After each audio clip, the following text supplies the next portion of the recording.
Welcome back once again, everybody. In this lesson, we're going to be learning how to make your essay flow. This will make your essays sound natural, and it is closely linked to the marking band criteria of coherence and cohesion. So, what exactly is it that makes your essay flow and sound natural? Well, one of the first things your essay needs is a logical structure.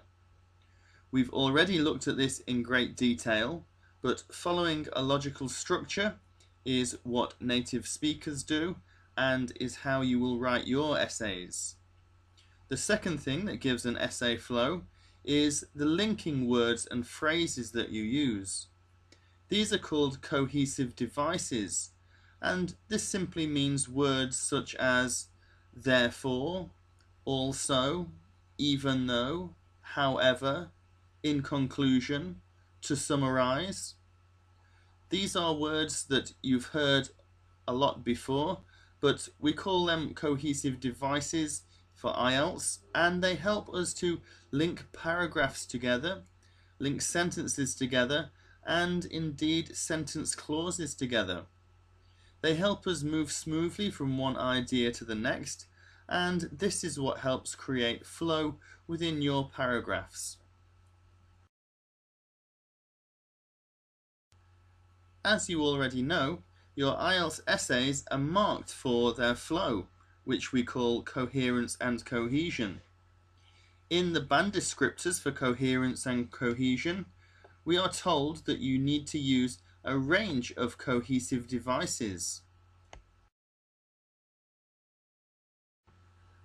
Let's see if you can pick out the 6 cohesive devices in this body paragraph. Pause the video now and see if you can find them. Restart the video when you're ready. Welcome back. Hopefully you found these cohesive devices.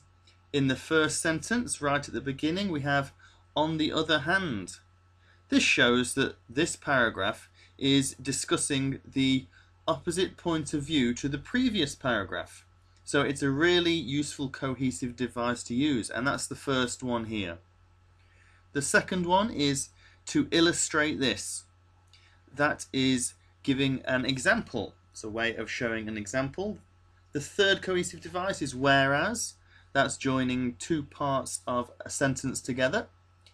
The fourth one is this could clearly lead to. It's a nice way to start a sentence and to show the effect of something.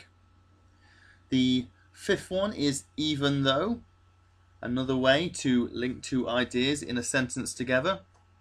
And the sixth one is allied to this, which means furthermore or in addition. This is just 6 cohesive devices, but the writer has been careful not to use the same one twice. They've shown a range of them, which prevents the essay becoming repetitive.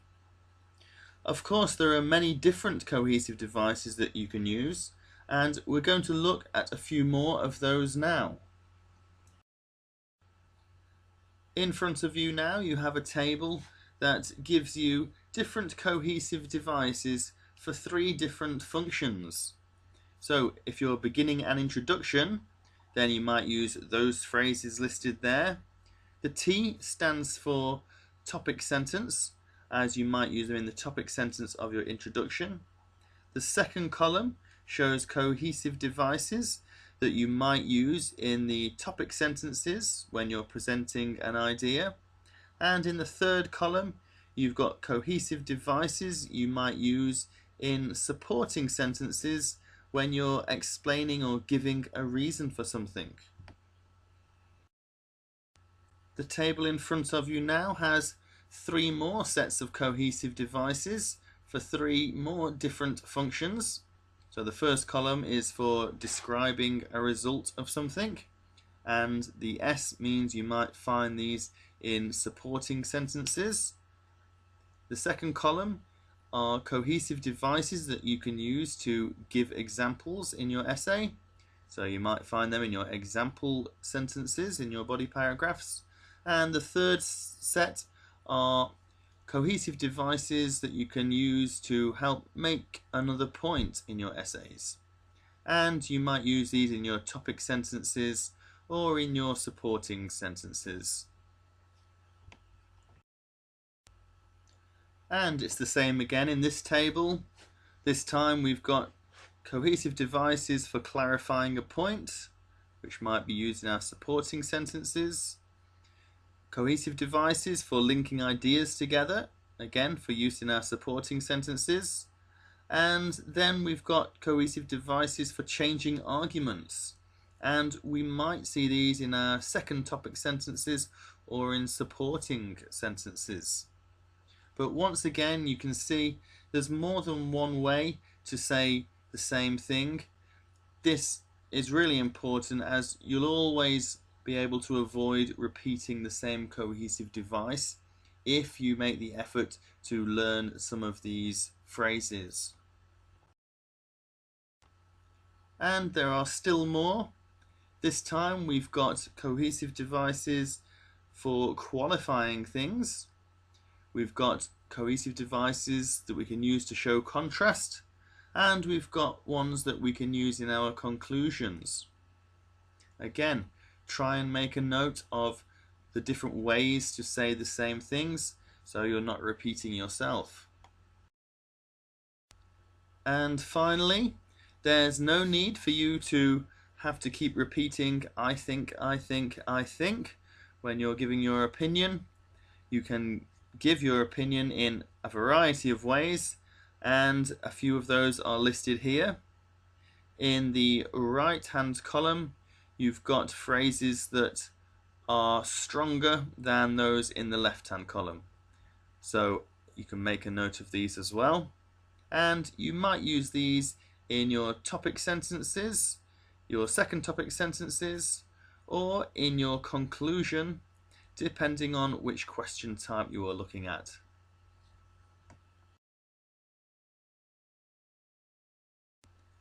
Here's an example body paragraph for us to look at. I'd like you to try and pick out the 5 cohesive devices that are being used, and I'd like you to pause the video now and then restart it when you've found them. Welcome back. Hopefully you picked out the phrases "One significant advantage family businesses possess is that they are more committed to their work. This means that they will take less time off for sick days and focus better at work than standard employees. For example, a close family member of mine is a self-employed carpenter and is known to work for 10 days or more without a day off. Furthermore, family businesses often take great pride in what they produce. This may lead to a higher quality product and increased customer loyalty to their company and aid their continued profitability." In front of you now you have the exact same body paragraph, but those 5 cohesive devices have been changed to another cohesive device that does the same thing. So this is just a way of showing you that you can use a variety of these to have the same function. There's no need to keep using the same one, as different ones can do the same job.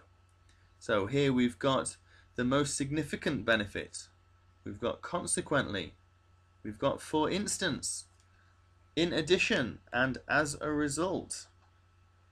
Let's change them one more time and see what else we can use.